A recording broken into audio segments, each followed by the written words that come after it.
Hello everyone and welcome to the Sunday show. I've got a little bit of Britney on. Reason why is because we're actually talking all things Britney today. We're going to be doing other things as well, but I thought it'd be very interesting to kind of go into a few Britney performances and use a bit of techniques that I know to kind of analyse them a little bit and see what she's doing and, you know, whether that we can implement it into your performance. So my name is Michelle Thole. It is the Sunday show. We are listening to a bit of Slave for You. Woo! Mess the words up, but you know what I mean. Say hi if you've just joined. Also, make sure you keep put a comment down below. It's lovely for you to join me. I do this every Sunday at 7 PM. It's especially for you guys, for performers, singers, dancers, actors, comedians, and anyone who has a creative entrepreneurial business. So this is what it's about. Today, we're talking the one thing you need in your business to ramp it up, to bring in a little bit of fire, to bring a little bit of amazingness to it. The uncertainty of the business and what you can actually do about it. And obviously then we're going to be talking about Britney. So, I'm going to just reduce my... Don't worry, we'll be connecting with Britney a bit later, so don't worry about that. There we are, we're all done. Perfect. So let's talk about uncertainty. Uncertainty within a performing industry is absolutely rife sometimes. It can feel like the balance is completely off, and especially when you are your business, so you're the face of it, you are the character, you are the product, you have to do your own marketing. Even if you have an agent, you still have to do all the networking stuff. So it's hard. It's hard to keep going with the amount of uncertainty. You get that feeling in your stomach. It feels a little bit, you know, like someone's tying knots with your stomach. It's a really difficult place to be in. And you know what? All of society, everything that we get told, kind of, this is what I think anyway, everything we get told is actually because we're all geared for certainty. So for instance, as my good old Tony Robbins said, if you believe right now that the ceiling is going to fall in, you wouldn't be listening to me. You wouldn't be listening to me because you'd be so afraid that you're going to either, you know, have something hit your head or, you know, die. So the uncertainty of that happening is paramount. It's like 100%. Whereas, which now if you think of the room that you're in, well, the ceiling has never caved in before, so why should it cave in now? So this balance of certainty and uncertainty in your life is what keeps you safe. And all of our society is geared around getting a stable job, getting a position that will kind of like gives you a good pension at the end. So, you know, there's certainty that when you're older, you're going to be looked after. And that is drummed into us from such a young age. And then you go into a business that absolutely every single thing that you do in it is uncertain. You're uncertain at the next audition you go for. You're uncertain that you're going to get the next take on camera, or whether your next performance is going to, you know, be as good as your rehearsals. These uncertainties are what leads you a lot to do with stress and anxiety. But not just that, I mean, anybody watching who isn't a performer right now, that actually is also your life, but in a completely different way. So some people just go for one job interview and then they have a job, and then, you know, they then decide whether they want to go for another one. Whereas performers, every single day is a job interview, and that is so stressful. It's such a stressful thing. There's the uncertainty again, but also there's a lot of clients that I have who subsidise their performing career with a part-time job, and they actually see the part-time job as some kind of failure. Like, I must be doing something wrong in my performing career because I have a part-time job. Well, actually, that part-time job is creating the ceiling above you, you know, the certainty. It's giving you that bit of certainty that, do you know what? If, unfortunately, all the auditions you go to this week you don't get, and you don't get any money coming in, that certainty, which could be like a bar job or, you know, a children's entertainer or in a call centre, any kind of flexible job, that is bringing you that certainty. So at least instead of the uncertainty being 100%, you can then kind of counterbalance it with maybe the certainty of a part-time job. So for any performer out there who has a part-time job and feels like a failure, I know how you feel, because I get told it all the time. And when I was working in a restaurant, trying to be a singer, trying to do acting, I know how that feels. I know how that feels. Every single day you're in, for instance, a restaurant, you're in a restaurant, but you don't want to be there. It's not your life's calling, it's not your purpose, but you have to be there because you have to build that foundation of certainty, because all the stuff you're doing in your performing career is so uncertain that you feel like, oh my gosh, the ceiling is caving in and I need to just, like, you get that flight or fight. So the one thing I would say is, with uncertainty, is just to notice it. Because a lot of fear comes up with uncertainty. So if you just notice the fact that, okay, I'm stressed out right now because I'm uncertain of where the future's going, and then just bring yourself back to the present moment. And I know I did a breathing technique. I think it was either episode 5 or episode 4. I'll put in the comments exactly which one when I finish. But it's all about just taking a deep breath and just relaxing into that uncertainty, because it's going to be there.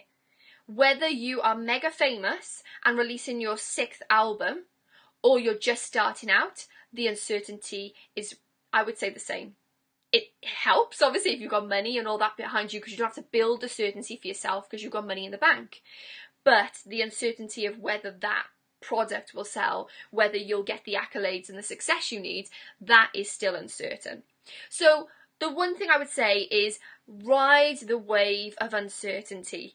Try and bring in as much certainty as you can control in your life, but balance it.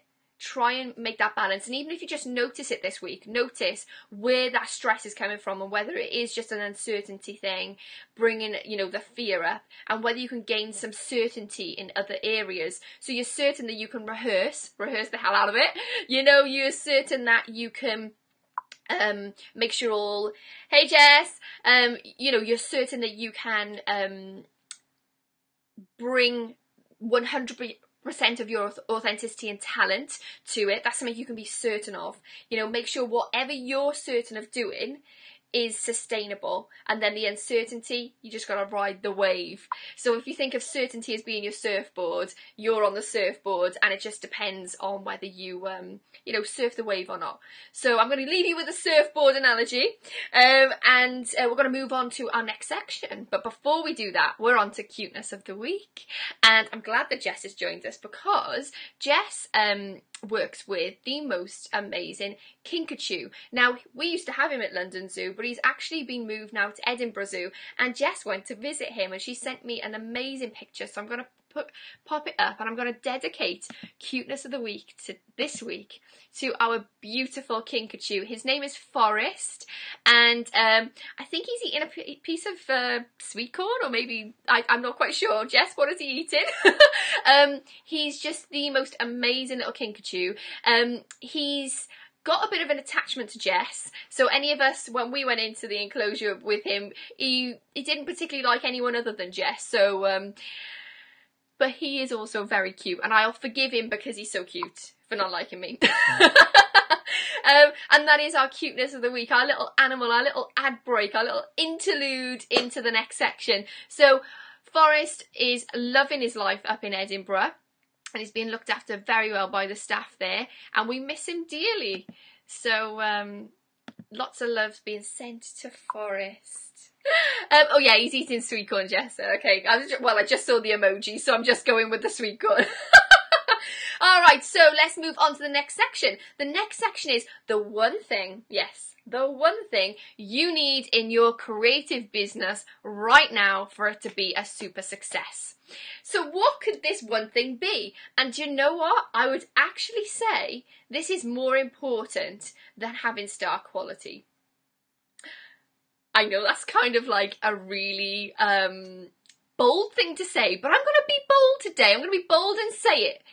The one thing you need more than amazing star quality is actually emotional intelligence.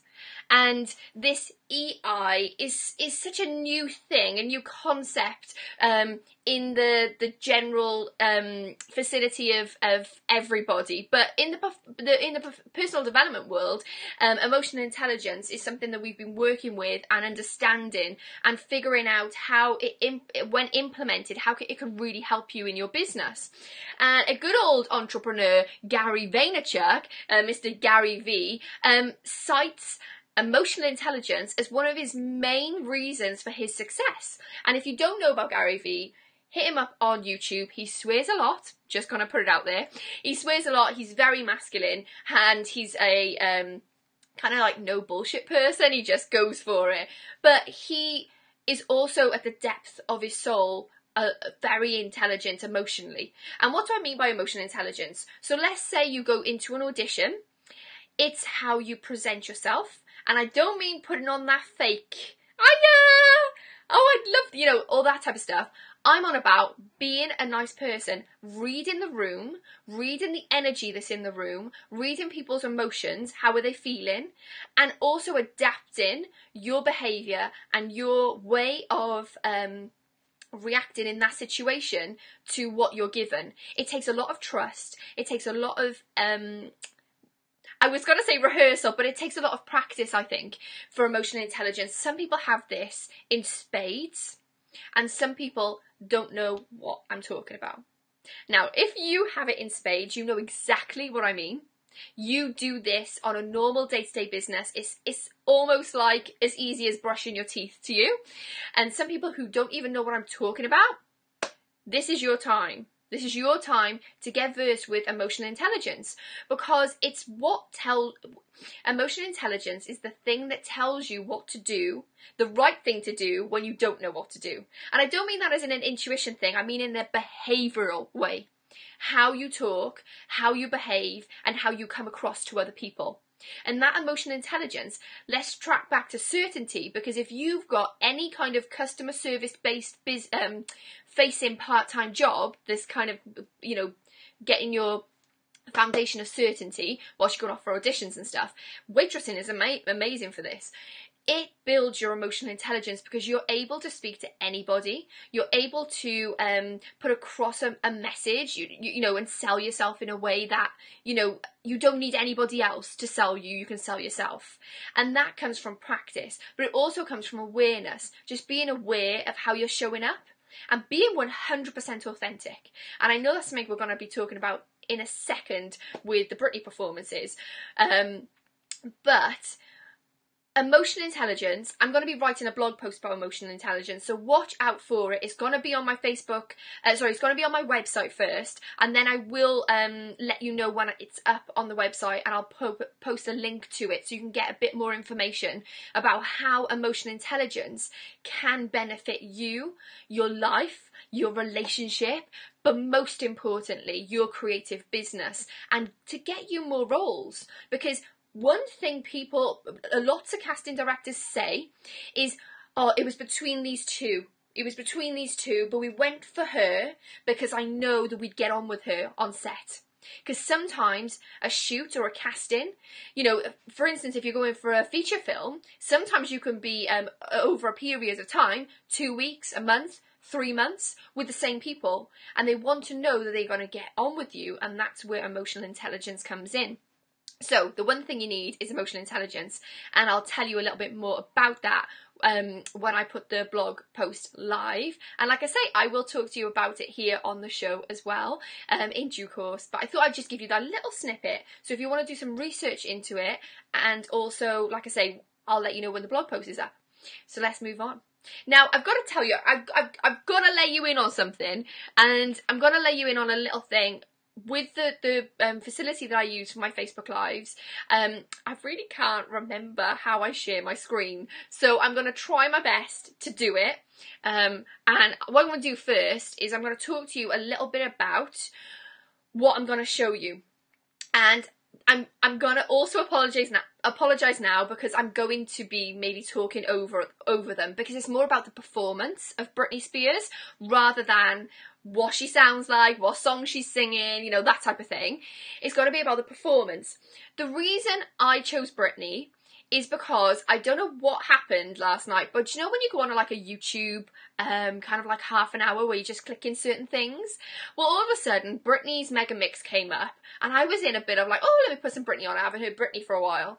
And from that point then they're like, right, okay, do you want to see all these videos? And I was like, okay, I'll watch a video. And then I was watching some performances, and I was a Britney fan when although I probably would never have admitted it when I was younger. Now, I mean, I've seen her in concert, I've got the greatest hits, I've seen all the performances live, when she was actually performing them. That's, you know, that's my childhood. But the reason I chose her is because I think she's got such a trajectory into the topic that I'm talking about right now, and that's fear.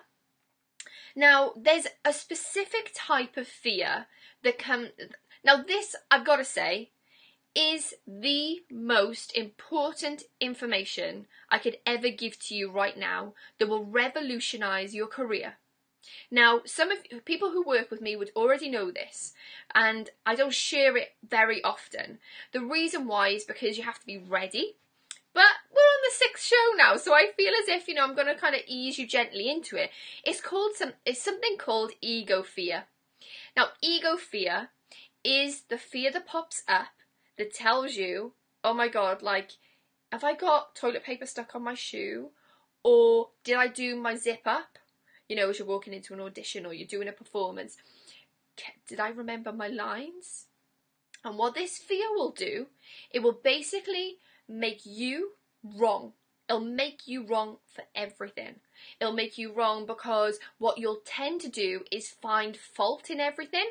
And if you've ever done a public speaking role, you'll feel that fear coming up, but you'll also feel, hi Nick, you'll also feel this panic, like, oh my gosh, I've got to do this. And it becomes I'm gonna look silly if I forget my lines. I'm going to do something wrong. I'm not going to be listened to. I won't get my point across. Now, ego fear brings the word I into it.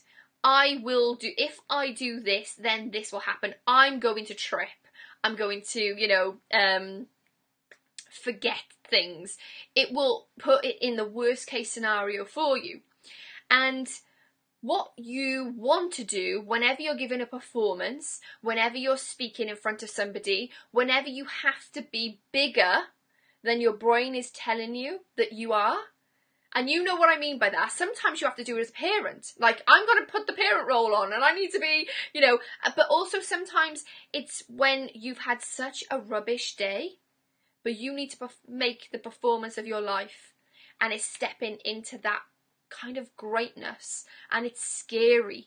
And so the ego fear, which I would say is the major predominant fear that performers will have as they go on stage, is the ego fear. It all turns into I. It doesn't turn into this audience, the people in the casting, you know, they're all sat there waiting for me, I'm gonna do a bad job. Instead of, this performance is going to showcase my talents. This performance is going to be the best performance I'm ever going to give. I will show them, but in a kind of positive way, that I'm worth it. So you can kind of flip it around. So the reason I want to show you Britney is because I want you to see ego fear in its stages. Now we're actually going to go from, I think it's a 2016 Billboard Music Awards performance from Britney. She's doing a mega mix. The reason I've chosen this is because she's wearing quite a, well, she always wears quite revealing clothes. I'd say she didn't when she first started, but I just want you to see like how she moves her body, how, like, where her eye contact is, and how she interacts with her dancers.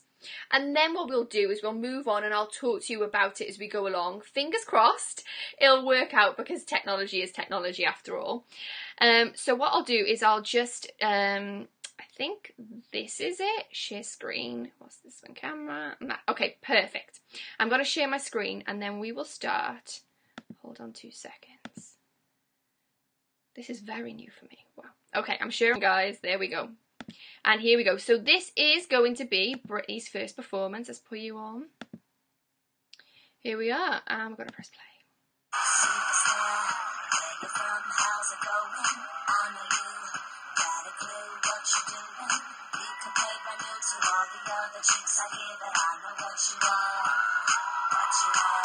So obviously Britney looks amazing.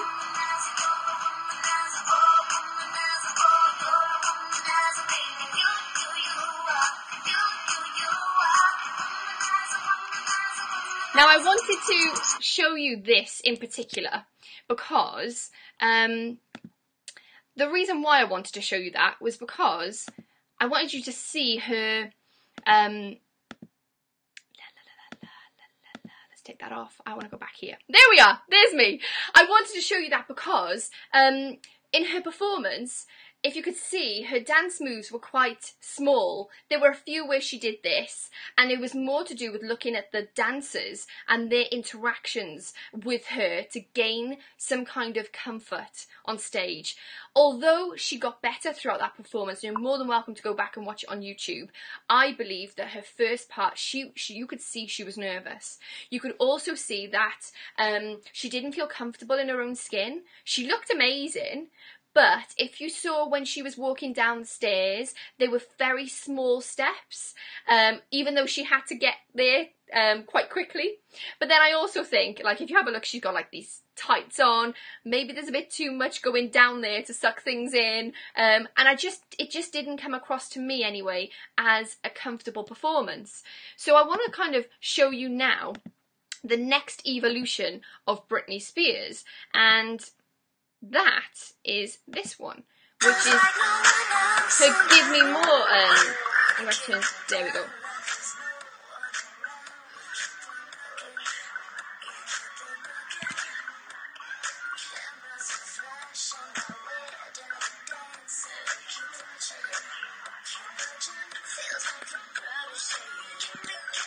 I don't know whether you can see that, so I'll keep it on this one for now.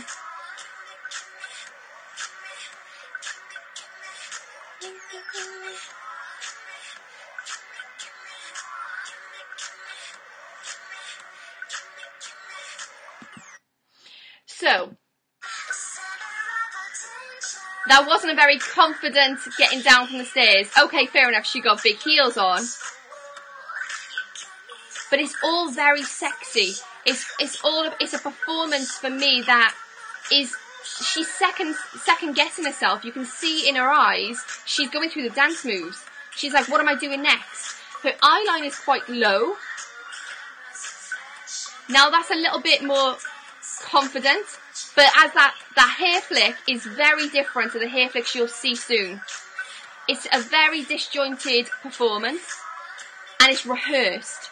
There isn't any uncertainty, there isn't any flow, it's just to the point. So it's, if you watch more of Britney and Britney's stuff, I'm back. I hope you're seeing this, guys, but if you start watching a bit more of Britney's stuff, you will notice the evolution of her performance style, and how it's evolved over time. And I was watching again, and this is one of the reasons why I wanted to talk to you about this today, is because there may be things that Britney's doing right now that actually you're doing in your performance. So things like your eyeline is down, you're looking to other people to give you confidence. But that's all ego fear. That's ego fear on stage. And you can see it. You can see it in the way that her movement is only half. It's not full. It's not stretched out. It's not, here I am. This is me. This is what I'm about. This is my talent. I'm here to show you what I'm about. I'm worthy of being on this stage.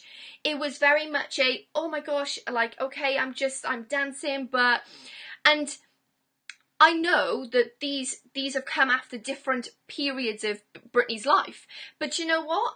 The performing world is relentless, and you have to be consistent. You have to be consistently good, consistently on it, and consistently being able to click into that performer greatness, I'm here mode, and take away that ego fear and say, I'm going to leave that thinking mind to the side, because now is soul time. Now is time for me to, all the performances I've done, they've led me to this point. I need to let it go and just flow with this performance.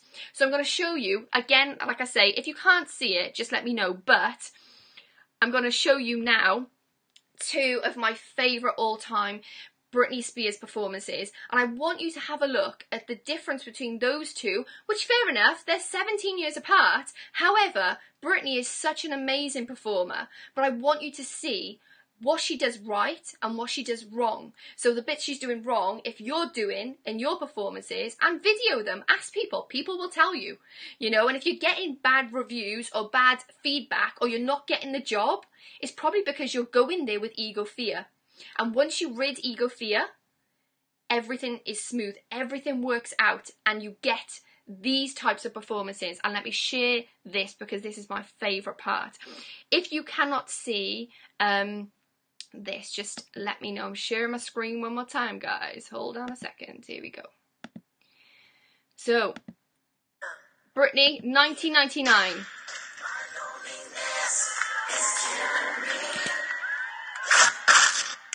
Again, I'm gonna not do full screen because I don't think you're seeing it. But what I'll do,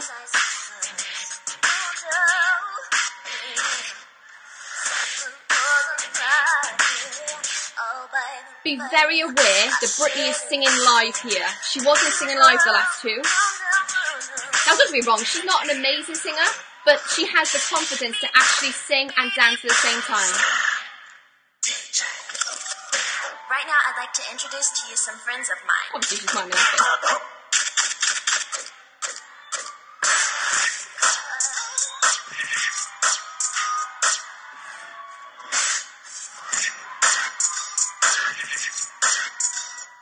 So, that's Britney.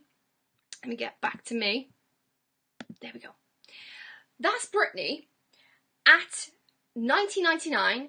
She's on her first album. Stuff is happening. You know, she's kind of like loving life. She's passionate about it. She's enjoying it. You can see she's enjoying it. But let me tell you what she's not doing. She's not thinking about what the audience is thinking about her. She's just there. She's present. She's giving the performance of her life and she's enjoying it. That's the difference. The difference is you're not on stage second guessing what your next line's going to be, or am I getting this character, or have I given the best performance, or oh my gosh, that person's going to the toilet, it must mean I'm rubbish. No. What it means is you're in ego fear, and to get out of that, you just start being in your own body, giving the best performance of your life, and really being there to do your job, which is to give the audience what they've paid for. So let me finish off with the last Britney one. And again, because it's so new, I'm not quite sure whether you're seeing the full screen. I hope you did on the last ones, but if you didn't, I'm just going to stay on the small screen for now. And then let's move on to the next one. This is, I'm sure as you all know, is the best Britney one ever.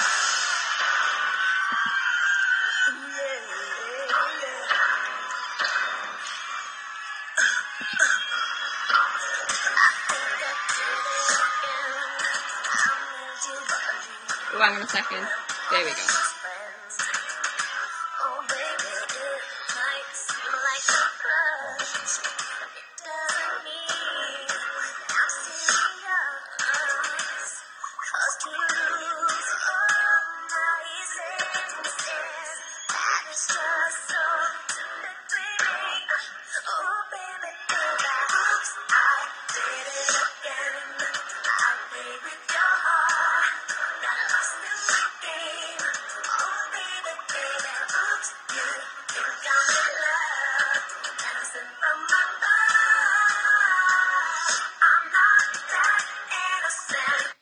Now, I know you guys are probably going to be like, I want a body like that, I want to perform like that, I want to have the stage like that, you know, it's miles different from Britney with her mega mix in 2016, I think it was. It's miles different. The difference is, if you haven't, like, I really, really want you to go back and watch that video in its entirety. She is in the zone, and I know that's a Britney album, that's why I said it, but she is in the zone. Hi, Irina, hi. And at that present moment in time, she was right there at that moment, sharing that talent, being that amazing, actually stepping into that greatness.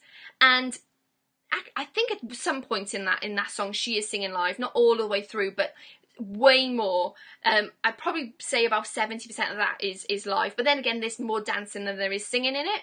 And right at the beginning, actually, when she's in the suit and she kind of does like a homage to Michael Jackson when she's on the chair, that is 100% live. Something that she won't do now on one of those TV performances. I think it's just to do with her confidence, but that's a major thing, because she was not an ego fear. She was in, I deserve to be here. This is my talent, and I've got this opportunity. I'm going to take it with both hands and run with it. And that is the fearlessness and the certainty, because I said certainty and uncertainty lots. You're in control of that certainty. So bring that to every performance. You are not there to second guess yourself. You are not there to overthink. You are not there to actually have anything to do with what anyone else thinks about you. You're there to prove that you can do it. So just do it. Just be Britney from VMAs in 2000 doing that performance, and allow yourself to be great. Allow yourself to step into that. You've worked so hard, you've rehearsed, you've got the opportunity. Take it with both hands. This is where I want the 8 Mile soundtrack at the back, you know, with Eminem singing, this is it. This is what it's about. It isn't about being an ego fear. At the end of the day, your ego will run the show if you allow it. So take a step back, allow yourself to have your moment, and let it go. Let it go. Let the brain have no place. It's difficult. It takes time, and only when you do it more and more and more will you get more confident. But try your best to just be in the moment and allow your brilliance to shine out. That doesn't mean you're not going to have sweaty palms. It doesn't mean you're not going to shake. Sometimes your voice may warble, but it's actually planting your feet in the ground and showing up and being seen. And sometimes that's the hardest step. But you know what? If 18-year-old Britney could do it then, you can do it now. You can do it now. So that's the Sunday show. Thank you so much for tuning in. Again, I hope I'll have to look back at it, but I hope the full screen worked on YouTube. If it didn't, don't worry. What I'm going to do is put all the links to the Britney YouTube clips that I used in the description, so you can have a look. Feel free to message down below, even if you're watching this in the future. Hello, time travelers. Message down below. Let me know what you think. Whether you think, you can see Britney's eye contact, whether you can see the way she's interacting with the dancers, how different it is. When you see the two last Britney, the older Britney, or younger, you know what I mean, like the 1999 and the 2000 VMA performances of Britney, she didn't care that there were dancers there. She didn't care. They were just part of the show. She was the main draw. She was the spotlight. But if you have a look in 2016 and the Gimme More one, she relied on those dancers to bring her this feeling of comfort. And that's not what you want to see in a superstar. You want to see someone owning their strength, owning their worth, and moving forward in the best way possible, because that's what we need. We need someone who can feel comfortable enough in their own skin to make us feel comfortable enough in our own skin. Because I bet you any money, when you saw Britney in her flesh jumpsuit, you were like, whoa. That's what I want to look like. That's what I want to look like. Well, you just think when you see her in the red suit, that's a really sexy suit. But I couldn't see, I wouldn't, because there's not a I want to be her feeling. That's my own personal opinion anyway. But that's what you get when you're not in ego fear. everyone is magnetized around you. You draw everybody in. But when you're thinking in your own mind, that can't go outwards. It can only come inwards. So I hope that makes sense. If you need any clarification, give me a little message on Facebook. Oh, and thank you so much. I'm going to not say the name just in case because I didn't ask her permission. But I had a lovely message from somebody in New Zealand this week who watches the Sunday show and has said how much it's helped her in her acting career. And if I can, I'll name her on episode 7 of the Sunday show, which is actually not going to be a Facebook live. It's actually going to be a pre-recorded video, but it will be on at 7 o'clock and it will be next Sunday because I'm not here. I'm going to be in somewhere very sunny. Have an amazing week. Thank you so much for tuning in, and go forth, be great, and you're always stronger than fear, so don't listen to it. Just get out there and shine. Have a lovely week. Thank you so much for tuning in. And to all the time travellers, how is the future? Alright, bye. I'm going to be silly now. Oh, yeah. Let me play a bit more Slave. I might even put the snake one on, you know, a performance from the VMAs.